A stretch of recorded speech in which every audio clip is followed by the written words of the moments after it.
Everyone, कैसे हैं आप सब। Welcome back to NEET I Quanta. My name is Kriti, I am your chemistry educator. So guys, ninth lecture पे आ चुके हैं। This is the ninth lecture we have for our solution chapter. और हाँ, आई होप आप सारे lectures को from first to eighth तो आपने फॉलो किया है, क्योंकि नाइन्थ में जो टॉपिक होने वाला है that is connected to the eighth and seventh lecture. तो जहाँ पे हम पढ़ने वाले हैं अपनी third colligative property, that is depression in freezing point. अगर आप अपना नीट 2026 क्रैक करना चाहते हैं तो हमारे चैनल पे सारी videos, whether it for chemistry, biology and physics, सबके लिए आपको फॉलो करना पड़ेगा। एंड फॉर श्योर आप अपना नीट क्रैक कर पाओगे। So let's begin with the ninth lecture today, that is depression in freezing point.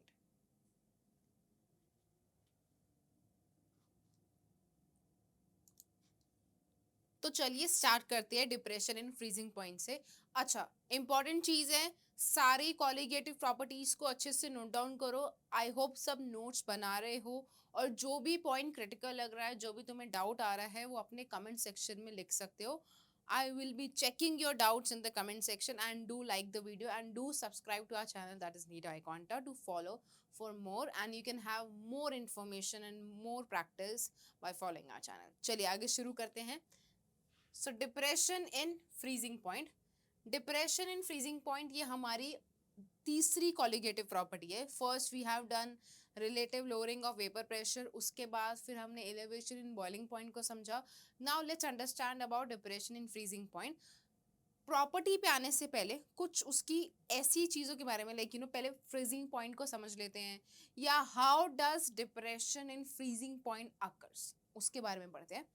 तो depression in freezing point, if you talk about, चलो एक कंडीशन लेते हैं कि याद है तुम्हें, ये तुमने सुना भी होगा, तुमने न्यूज़ वगैरह में भी देखा होगा कि जिस जगह पे ज़्यादा स्नोफॉल होता है, यहाँ पे ज़्यादा आइस बनने लगती है, चाहे हमारे हिमाचल एरिया में हो या जम्मू कश्मीर एरिया हो, तो वहाँ पे सॉल्ट स्प्रिंकल करा जाता है in order to remove that's snow. Basically snow को हटाने के लिए उसके ऊपर सॉइल स्प्रिंकल करा जाता है। तो salt is added to ice to lower its freezing point in the winter season all over the world and India, and even Jammu Kashmir. A lot of ice is formed on the streets leading to a halt. क्या होता है, उसकी वजह से ना transportation में या commute में काफ़ी प्रॉब्लम आती है। सो उसके ऊपर सॉल्ट स्प्रिंकल करा जाता है। Food materials and other materials are also use, जो बेसिकली बाहर की कंट्रीज में तो और भी और चीज़ें यूज होती है to remove the snow gather at the roads, तो उनको प्रोसेस करने के लिए और भी चीज़ें करी जाती है। तो अब अगर हम बात करें, तो हमें पता है कि जो हमारा वाटर है, जैसे वाटर का बॉइलिंग पॉइंट 100 डिग्री सेल्सियस है, वैसे वाटर का जो फ्रीजिंग पॉइंट है that is 0 degree Celsius. So water freezes at 0 degree Celsius, और we can say 273 Kelvin. But when it is added a salt, मतलब अगर हमने कोई सॉल्ट ऐड किया है वाटर में, तो उसका फ्रीजिंग पॉइंट जो होता है ना, वो कम हो जाता है। इंस्टेड ऑफ जीरो, वो क्या करता है, it freezes much below the 0 degree Celsius. मतलब अगर हम NaCl की बात कर रहे हैं, तो पता है किसने भी फ्रीज हो रहा है, -33 डिग्री पे हो रहा है, 240 केल्विन, मतलब इतना चेंज आ जाता है। तो पहले समझ लेते हैं कि ये फ्रीजिंग पॉइंट क्या है। हम अंडरस्टैंड करते हैं कि फ्रीजिंग पॉइंट क्या है। जैसे हमने एलिवेशन इन बॉइलिंग पॉइंट समझने से पहले बॉइलिंग पॉइंट को जाना था, कि बॉइलिंग पॉइंट वो टेम्परेचर है जहाँ पे लिक्विड का वेपर प्रेशर और बाहर का एटमॉस्फेरिक प्रेशर इक्वल हो जाए। वैसे ही what is freezing point? Freezing point is a temperature at which the solid state and the liquid state are in equilibrium. ये इसको और भी भाषा में बोला जाता है कि the temperature at which the solid form of the liquid start begin to separate out from the liquid. मतलब जो लिक्विड फॉर्म का सॉलिड पार्ट है ना, वो लिक्विड से सेपरेट आउट होने लगता है। या इसको बहुत सिंपलेस्ट वे में बोलूँ कि वो टेम्परेचर जहाँ पे सॉलिड और लिक्विड को एग्जिस्ट कर रहे हैं, वो हमारा फ्रीजिंग पॉइंट है। जैसे ही मैंने टेम्परेचर गिराया, वो सारा का सारा किस में कन्वर्ट होने लगेगा, सॉलिड स्टेट में। या जैसे ही मैंने टेम्परेचर बढ़ाया, वो किस में कन्वर्ट होने लगेगा, लिक्विड फेज में। सो वो एक पॉइंट जहाँ पे लिक्विड और सॉलिड एग्जिस्ट कर पा रहे, को एग्जिस्ट कर पा रहे, एट इक्विलिब्रियम है, वो हमारा फ्रीजिंग पॉइंट कहलाता है। राइट? तो अब अगर हमने मान लो अब हम बात करते हैं अपने सॉल्यूशन चैप्टर की कि अगर हमने लिक्विड में कोई नॉन वॉलेटाइल सोल्यूट डाला है, देखो कंडीशन तो अब तक वही फॉलो हो रही है कि सारी कॉलिगेटिव प्रॉपर्टी में हमें दो कंडीशन को मेंटेन रखना है कि एक तो सोल्यूशन हमारा डाइल्यूटेड होना चाहिए और दूसरी it should have a non volatile solute. So when a liquid is added to a non-volatile solute, the vapor pressure decreases, है ना. वो तो था ही. जैसे हमने प्योर सॉल्वेंट से सोल्यूशन में जा रहे थे तो प्योर सॉल्वेंट का वेपर प्रेशर ज्यादा आता था क्योंकि उसके सॉल्वेंट के पार्टिकल जो सरफेस पे थे वो सब वेपर में कन्वर्ट हो सकते थे. whereas when we have a non volatile solute in a liquid, those particle occupying the surface space will not be converted into vapor, and then vapor pressure कम हो जाएगा, right? So the lowering of vapor pressure of a solution causes lowering of freezing point compared to pure solvent. Pure solvent था, particles क्या थे, सारे के सारे liquid in nature थे. अच्छा, अब ये कॉन्सेप्ट समझो, बहुत इजी है, बच्चों को रिलेट नहीं कर पाते हैं. हमारे पास क्या था, हमारे पास प्योर सॉल्वेंट था जिसमें कोई नॉन वॉलेटाइल सॉल्यूट नहीं, वाटर था जैसे हमारे पास. अब उसका जो फ्रीजिंग पॉइंट है, मतलब जो उसका टेम्परेचर वो 0 डिग्री था. जैसे ही मैंने कोई सोल्यूट डाला, जैसे मैंने फॉर एग्जांपल कोई नॉन वॉलेटाइल सोल्यूट डाला जो वेपर में कन्वर्ट नहीं हो सकता है, अब क्या करेगा, वो भी सरफेस पे आएगा. अब वो अगेन वेपर प्रेशर उसमें क्या होने लगेगा, कम होने लगेगा, जिसकी वजह से उसका फ्रीजिंग पॉइंट और गिर जाएगा. मतलब जितना 0 डिग्री पे जाके वो फ्रीज हो रहा था ना, अब वो और -डिग्री में जाके फ्रीज होने लगेगा. So as the vapour pressure decreases, freezing point also decreases, है ना. तो हम ये कह सकते हैं as the vapor pressure decreases, freezing point decreases. मतलब प्योर सॉल्वेंट है, मान लो ये हमारा प्योर सॉल्वेंट है ए, इसके ये पार्टिकल्स है. अच्छा हाँ, सॉल्यूशन को बंद करना जरूरी है क्योंकि सॉल्यूशन, जब भी हम वेपर प्रेशर की बात करेंगे तो हमारे क्लोज सॉल्यूशन, क्लोज कंटेनर की बात करेंगे तो सारे पार्टिकल वेपर में चल रहे हैं, ठीक है, ये वेपराइज हो रहे हैं. अब हमें क्या करना है, उसको फ्रीज करना है. तो अब इसमें जो पार्टिकल्स है वो क्या है, हमारे लिक्विड, वो इजीली क्या हो रहे हैं, सॉलिडिफाई हो रहे हैं.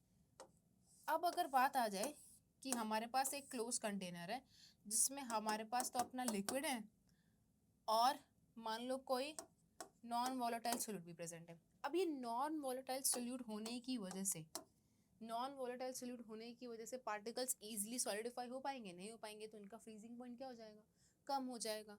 सो the lowering of vapour pressure of a solution causes lowering of freezing point compare to that of pure solvent. मतलब वो easily at one temperature convert हो पा रहे हैं सॉलिड में, इनको थोड़ा टाइम लग रहा है कि मतलब पहले वो लिक्विड जाएंगे फिर अपने सॉलिड में कन्वर्ट होंगे, right. So we know that a freezing point of a substance, the solid phase is in the dynamic equilibrium. मतलब वो क्या है, continuously चल रहा है. डायनेमिक इक्विलिब्रियम का मतलब होता है वो continuously एक मूवमेंट में चली जा रहा है, continuously चली जा रहा है. So next अगर हम बात करें डिप्रेशन इन फ्रीजिंग पॉइंट, तो this is the actual graph where we can see the comparison of our pure solvent and solution की. मतलब सॉल्यूशन का जो हमारा फ्रीजिंग पॉइंट है वो क्या हो चुका है, कम हो चुका है एज कम्पेयर टू अपना सॉल्वेंट का. अच्छा बच्चे ये भी बोलते हैं, ये भी एक तरीका है समझने का कि अगर किसी नॉन वॉलेटाइल सोल्यूशन में हमारे पास एक नॉन वॉलेटाइल सोल्यूट और सॉल्वेंट प्रेजेंट है, तो उसमें क्या हो गया, कुछ स्पेस तो नॉन वॉलेटाइल सोल्यूट ने खा ली, तो जो कन्वर्ट होने वाला था, फ्रीज होने वाला था वो सॉल्वेंट, वो कम हो गया, तो इसलिए फ्रीजिंग पॉइंट भी कम हो जाता है. So we can also say since in the non volatile solution the solvent particle will become lesser as compared to pure solvent, hence the freezing point also decreases. तो अब अगर हम कंपेयर करें temperature और वेपर प्रेशर में for a solution in solvent, आप देख रहे होगे जो TF वैल्यू है वो इंडिकेट कर रही है हमारी फ्रीजिंग पॉइंट ऑफ सॉल्यूशन, जिसमें बेसिकली हमारा क्या है, which consist of our non volatile solute, right. और TF नॉट, जब भी नॉट आ जाए ना वो हमेशा किसका रिप्रेजेंट करेगा, प्योर सॉल्वेंट का. So this is freezing point of solvent, ठीक है. ये जो गैप है, ये क्या गैप बता रहा है, ये गैप बता रहा है हमें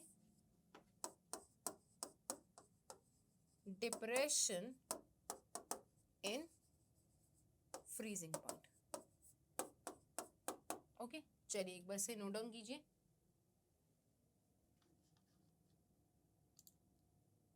चलिए इस ग्राफ को और डिटेल में समझ लेते हैं। जैसे कि ग्राफ से हमें क्या पता लगा कि अगर हमारे सॉल्यूशन में कोई नॉन वोलेटाइल सोल्यूट है तो उसका फ्रीजिंग पॉइंट क्या हो जाएगा, कम हो जाएगा। ठीक है, मतलब कम टेम्परेचर, मतलब उसे और भी टेम्परेचर बिलो जाना पड़ेगा फ्रीज होने के लिए।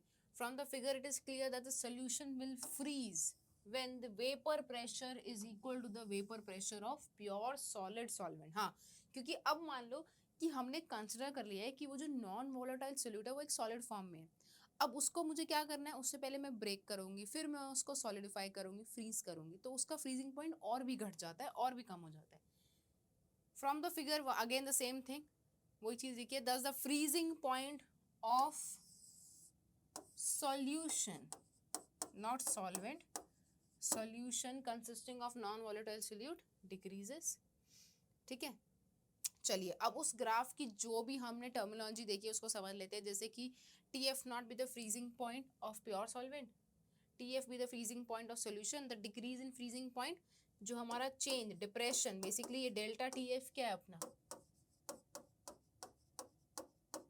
डिप्रेशन इन फ्रीजिंग पॉइंट है। सो डेल्टा TF, अब सिंस हमें पता है कि प्योर सॉल्वेंट का फ्रीजिंग पॉइंट ज्यादा है एज कम्पेयर टू सॉल्वेंट, तो हम उसमें से माइनस करेंगे TF नॉट माइनस TF। जैसे एलिवेशन वाले में TB माइनस TB नॉट करना था क्योंकि उसका बॉइलिंग पॉइंट बढ़ गया था, यहाँ पे फ्रीजिंग पॉइंट घट गया है। ठीक है, TF is called the depression in freezing point.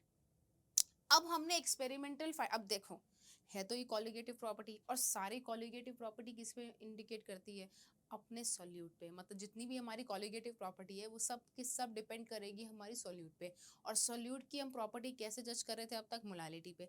तो वही बात पड़ेगी, the experiment result shows that for a dilute solution the depression in freezing point is directly proportional to the molar concentration of solute in the solvent।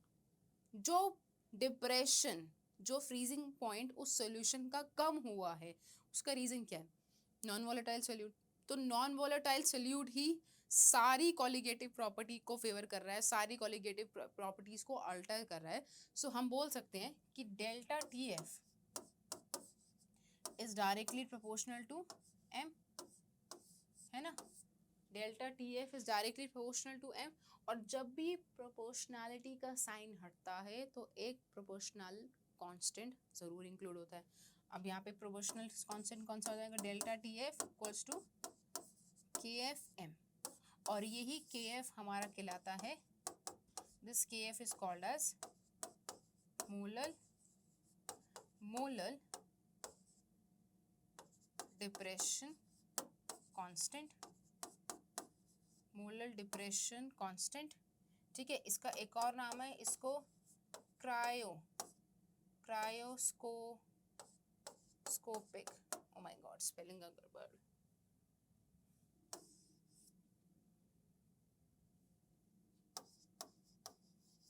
Cryoscopic constant. ठीक है, where M is molality of solute, right. देख लो delta TF किसके equal है, directly proportional to M। KF हमारा क्या है, freezing point depression, अच्छा हाँ, मोलर डिप्रेशन कांस्टेंट बोल लो, क्रायोस्कोपिक बोल लो, फ्रीजिंग पॉइंट डिप्रेशन बोल लो। हाँ, ये इंपॉर्टेंट है कि KF की यूनिट क्या होती है हमारी, और KF की यूनिट भी हम उससे से डेल्टा TF अपॉन M से निकालते हैं। KF भी कैसे निकलता है, अरे मेरे आज वर्ड्स को क्या हो गया, गायब क्यों हो रहे हैं, डेल्टा TF अपॉन M से, मतलब बेसिकली केल्विन kg पर मोल।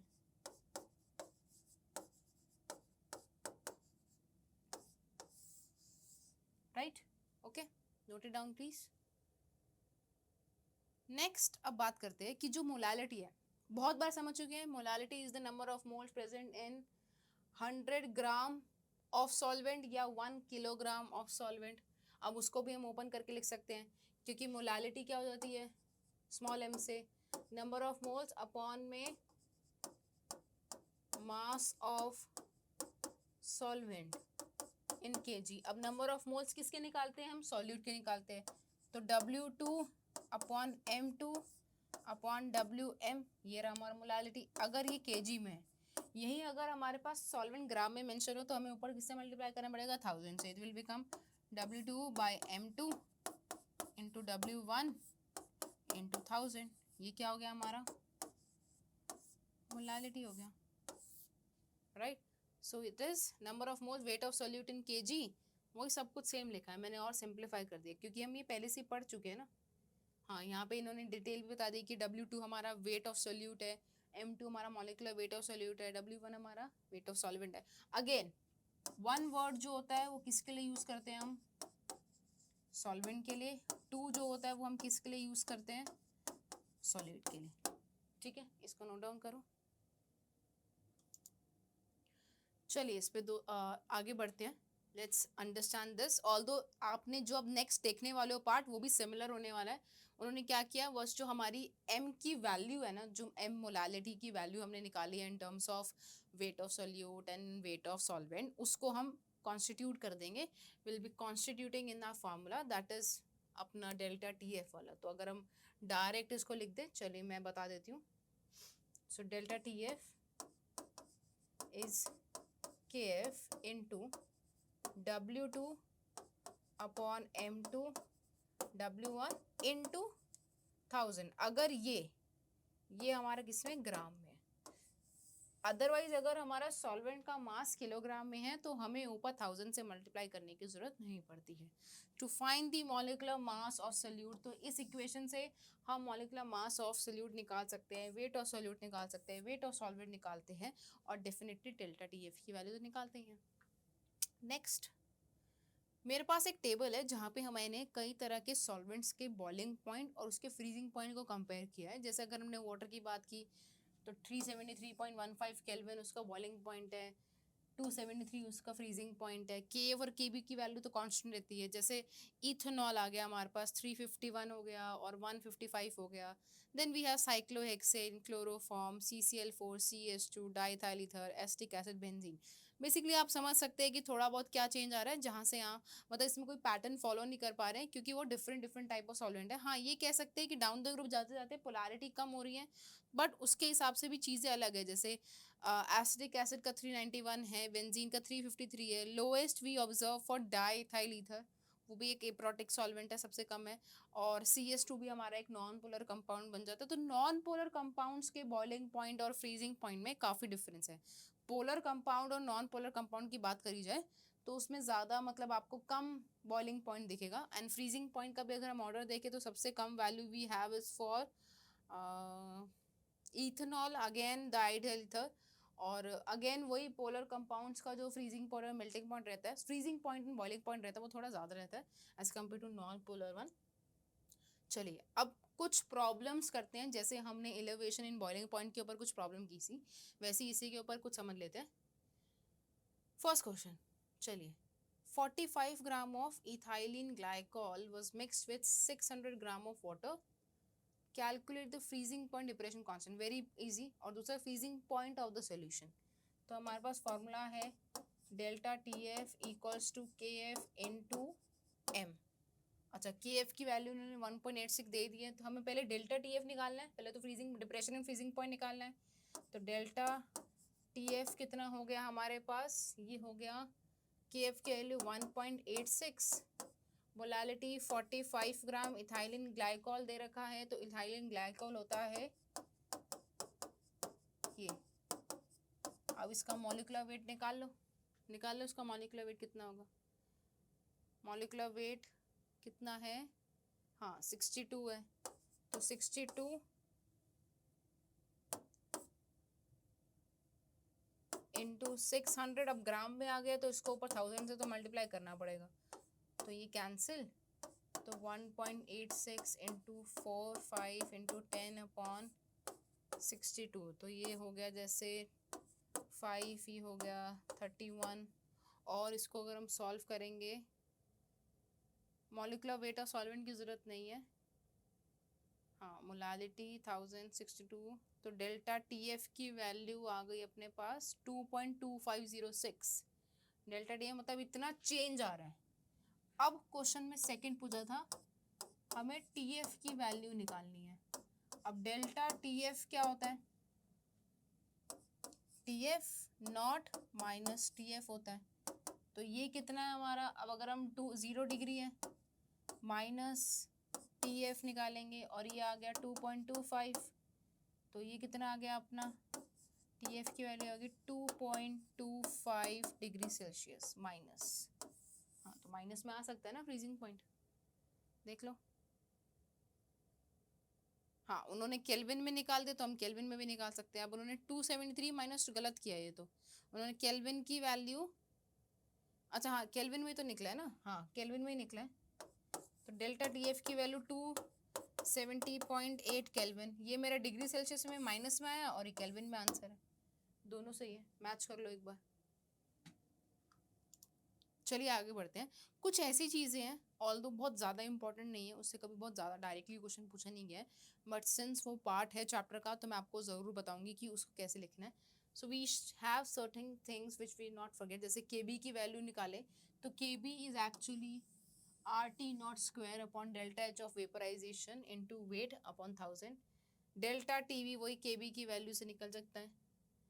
के एफ की value are T not square delta H fusion into W upon 1000, तो के बी और अपना जो डेल्टा टी बी है वो के एफ की वैल्यू से हम कैलकुलेट कर सकते हैं, दैट इज अराउंड 1.86। तो वही बता रहा है वो, बेसिकली ये वाटर की कंडीशन ने ली है, दिस इज फॉर वाटर, कि कैसे वो हमारे के एफ और के बी की वैल्यू आई थी। जैसे के बी की वैल्यू 0.52 किलो के जी पर मोल थी और के एफ की वैल्यू 1.86 किलो के जी पर मोल थी।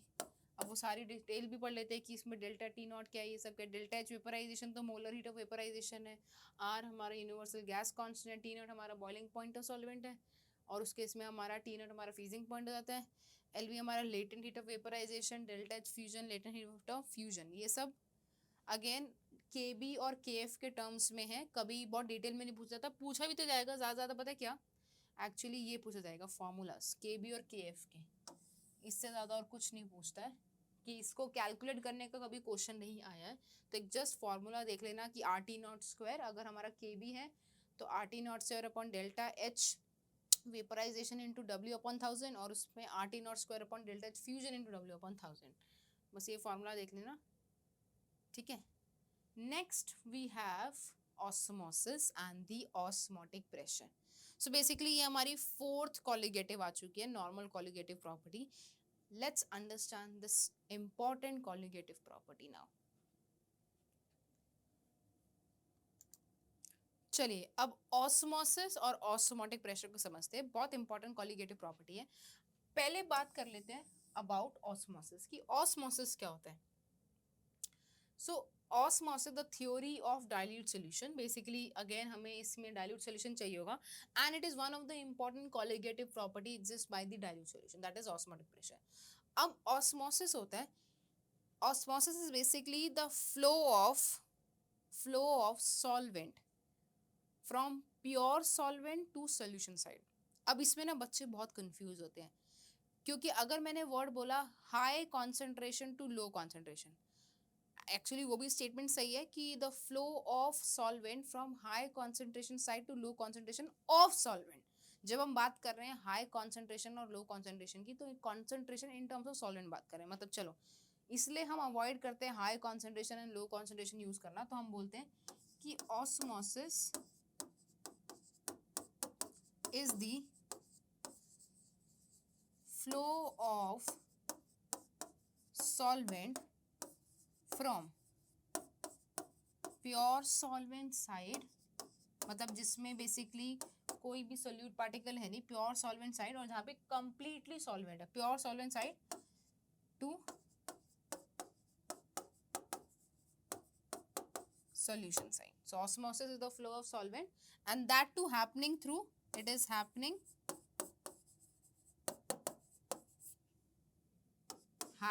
through SPM, और ये SPM क्या है, semi permeable membrane. This is my SPM, क्या बोलते हैं इसे? Semi permeable membrane. तो चलो SPM के बारे में जान लेते हैं। Let's understand about SPM। What is semi permeable membrane? तो सेमी परमिएबल मेम्ब्रेन जो होती है ना, वो सिलेक्टिव पार्टिकल्स को ही अपने थ्रू पास करने लगती है। So what is the role of semi permeable membrane in osmosis? The membrane which allows the molecules of solvent only to pass through it but not this solute molecule. So semi permeable जो membrane है वो सिर्फ और सिर्फ solvent particles को ही pass करती हैं from one side to another side. वो solute particles को pass नहीं कर सकते, तभी the word is used the semi permeable. It is only selective to certain elements. When the solvent and solution are separated by the membrane, it is called as semi permeable membrane. Right? The membrane which allow only solvent particles to pass through it selectively, such membrane is called as semi permeable membrane. Okay, चलिए अब कुछ membrane जैसे semi permeable membrane हो गई हमारी animal membrane, या parchment paper हो गया, या सेलोफेन पेपर हो गया, ये सब हमारे किसके हैं? सेमी परमिएबल मेम्ब्रेन है. Inorganic precipitate membrane, copper ferrocyanide precipitate film डिसॉर्बिट in the pores of porous container act like a semi permeable membrane. तो अगर इनऑर्गेनिक टर्म्स में बात करें तो copper ferrocyanide precipitate film deposited in the pores of porous container, वो भी किसकी तरह एक्ट करती है? Semi permeable membrane. तो animal membrane, parchment paper, cellophane paper, all these act as semi permeable membrane. चलिए इसके बारे में लिखते हैं. So basically semi permeable membrane when a dilute solution of a solute, मतलब हमने इतना solution dilute कर दिया कि उसमें solute की मात्रा बहुत कम है, is separated from its solvent by a special type of membrane is called as semi permeable membrane. The solvent flows into the solution through that membrane. वही मैंने बोला कि जब solution और solvent को हम एक लेयर से सेपरेट आउट करेंगे, that is are semi permeable membrane, तो सॉल्वेंट से पार्टिकल्स मूव करने लगेंगे सॉल्यूशन साइड पे through that SPM. This phenomenon also takes place when two solution of same solute of different concentration are separated. मतलब मान लो दो solution है और इनकी concentration different है, मतलब एक की कम हो सकती है, एक की ज़्यादा हो सकती है. Like imagine we have ये हमारी solution 1 है और ये solution 2 है. इसकी C1 concentration, इसकी C2. मान लो C1 कॉन्सेंट्रेशन C2 से ज़्यादा है तो इसमें फ्लो पता है कहाँ से होगा? ऐसे. उसकी कॉन्सेंट्रेशन ज़्यादा है, जब हम कॉन्सेंट्रेशन ज़्यादा बोल देते हैं मतलब solution has more solute particle as compared to solution 2. तो जिसमें कम सॉल्यूट पार्टिकल वहां से सॉल्वेंट मूव करेगा, क्योंकि वहां सॉल्यूट पार्टिकल ज्यादा है, यहाँ पे कम है, तो यहाँ पे सॉल्वेंट ज्यादा हुआ ना, तो ज्यादा सॉल्वेंट से ही हमेशा ऑस्मोसिस प्रोसेस होता है, ज्यादा सॉल्वेंट साइड से ही पार्टिकल मूव करेंगे. क्यों? जब भी कोई फ्लो होता है, whenever we say there is a flow happening, it is always happening from high concentration to low concentration. So solution 2 has high concentration of solvent, solution 1 has low concentration of solvent. मैं अभी solute नहीं बोल रही हूँ क्योंकि osmosis is a process where solvent molecule flow from one end to another. ठीक है, तो चलिए इसको देख लीजिए. नेक्स्ट ऑस्मोसिस का पहला पार्ट सीख लेते हैं कि ऑस्मोसिस है, जैसे अगर हम डिफाइन करें, it is the process of solvent flowing, वही solvent flowing into solution when solvent and solution are separated by a semi permeable membrane is called as osmosis. The inflow of solvent from a dilute solution, जहाँ पे solute की मात्रा कम है, into a concentrated solution of same solute when two solution are separated by semi permeable membrane. मतलब बहुत तरीके से osmosis को वो define करने की कोशिश कर रहा है क्योंकि बच्चे कंफ्यूज ना हो जाए, वो कॉन्सेंट्रेशन को सोल्यूट की कॉन्सेंट्रेशन यहाँ पे ना मान ले, इसलिए मैं एक सिंप्लीफाइड वे में ऑस्मोसिस को बताती हूँ कि it is the flow of solvent particle from the pure solvent side to the solution side. Simple, period, खत्म, डन, इतना ही. ठीक है. A phenomenon of osmosis can be illustrated with a simple experiment. जैसे अब ये मान लो, अब ये हमारा है एक फनल है, तो this mouth a semi permeable membrane parchment paper is use, जैसे ये हमारा एक टाइप का सोल्यूशन है, ये हमारा दो टाइप का सोल्यूशन, और ये एक हमारी एसपीएम है जहाँ से सॉल्वेंट पार्टिकल मूव कर सकते हैं। ठीक है, ये हमारा डाइल्यूट शुगर सोल्यूशन है और ये सॉल्वेंट पार्टिकल है। अब बताओ सॉल्वेंट की मात्रा कहाँ पे ज्यादा है? यहाँ पे, राइट? तो अब क्या होगा? This funnel is filled with dilute sugar solution. ठीक है, अब क्या होगा? The funnel is placed in a beaker containing a water, the liquid level in the stem rises slowly with time. अब क्या होगा? मान लो ये यहाँ पे था, कुछ समय बाद यहाँ पहुंच गया, तो डेफिनेटली फ्लो ऐसे हो रहा है कि जो सॉल्वेंट पार्टिकल है वो इसमें मूव करे, तभी उसका लेवल बढ़ रहा है। The liquid level in the stem raises slowly with time, after a certain interval of time the level remain constant, the state is called equilibrium। मतलब और वो पार्टिकल अब नहीं आ सकते, वहाँ पे सॉल्वेंट के पार्टिकल और इंक्लूड नहीं आ सकते हैं, बट वो कहाँ से कहाँ मूव किया? प्योर सॉल्वेंट से सोल्यूशन की तरफ ही मूव किया, right? The increasing rate in the level of liquid is slow due to slow flow of water from the beaker into the sugar solution। क्योंकि अब क्या हो रहा है, जो फ्लो हो रहा है वो काफी स्लो पड़ चुका है। क्यों? क्योंकि उस शुगर सोल्यूशन में भी तो हमारे पास पार्टिकल्स प्रेजेंट है ना, ऑलरेडी शुगर पार्टिकल्स है, सॉल्वेंट पार्टिकल है, तो वो प्रोसेस भी थोड़ा बहुत स्लो पड़ जाता है, and it is moving upward direction. Thus the flow of solvent molecule into the sugar solution through parchment paper is called as osmosis। As the water level increase in the stem, the pressure, हाँ ये point जानना बहुत important है। हाँ, अब क्या होने लगेगा कि जैसे जैसे सॉल्यूशन, मतलब सॉल्यूशन में सॉल्वेंट के पार्टिकल बढ़ने लगेंगे, मतलब इसका लेवल राइज अप होने लग रहा है, यहाँ से बढ़ गया, यहाँ तक बढ़ गया, एकदम बॉटम नेक तक आ गया।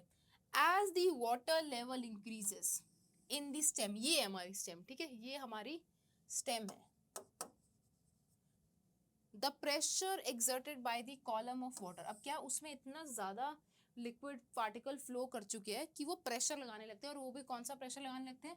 Hydrostatic pressure. और ये जो हाइड्रोस्टैटिक प्रेशर है ना, ये अपोजिट डायरेक्शन में लगने लगता है, मतलब it will start applying in this direction.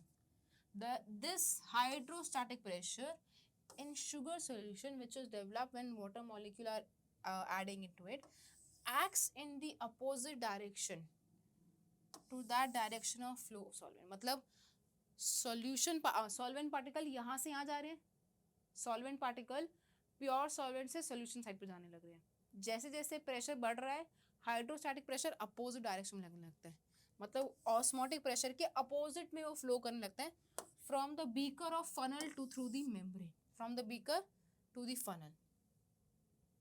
Now the water flow into the funnel is due to the osmotic pressure, मतलब the water flow into the funnel is due to the osmotic pressure। एक equilibrium state आएगी जहाँ पे the hydrostatic pressure acting on the sugar solution is numerically equal to the osmotic pressure exerted by the sugar solution। तो वो जो pressure develop होने लगता है ना, हाइड्रोस्टैटिक प्रेशर, उसको ऑस्मोटिक प्रेशर बोला जाता है, और water flow into the funnel is due to the osmotic pressure, मतलब वो फ्लो उसी की वजह से एग्जिस्ट कर रहा होता है, उसी की वजह से। क्या हो रहा होता है, जैसे मैं दोबारा से दिखाती हूँ आपको, कि जैसे जैसे पानी मूव करता चला जाएगा शुगर सोल्यूशन में, प्रेशर डेवलप होने लगेगा, हाइड्रोस्टैटिक प्रेशर, वो प्रेशर लगने लगेगा अपोजिट डायरेक्शन में, अपोजिट डायरेक्शन में लगने लगेगा, मतलब वो पानी की तरफ ऑस्मोटिक प्रेशर लगाने लगेगा, मतलब पानी की तरफ प्रेशर लगाने पड़ेगा और उसको ऑस्मोटिक प्रेशर बोलेंगे। ठीक है, the pressure required to be applied on the solution is to just flow the inflow of solvent।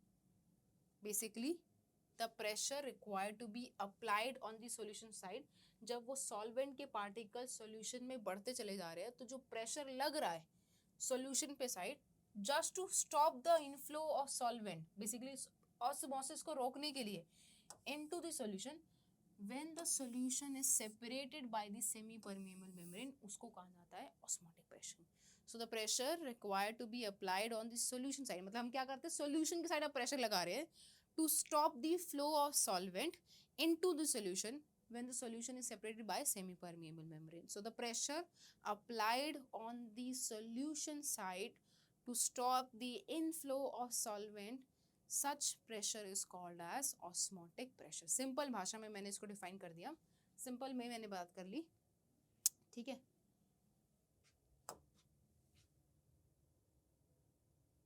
अब देख लो, ये भी एक तरीका है हमें ऑस्मोसिस दिखाने का। मतलब यहाँ हमारा सॉल्वेंट पार्टिकल है, वो हमारा शुगर सोल्यूशन है। ये क्या है, सेमी परमिएबल मेम्ब्रेन है, excess pressure equal to the osmotic pressure must be applied on the solution side to prevent the osmosis. मतलब ये सॉल्वेंट, अब ये पिस्टन मूव कर रही है, ये पिस्टन मूव कर रही है डाउनवर्ड डायरेक्शन में, ये सॉल्वेंट पार्टिकल जा रहा है शुगर सोल्यूशन में, ये जा रहा है हमारा शुगर सोल्यूशन में, ठीक है, ये जा रहा है।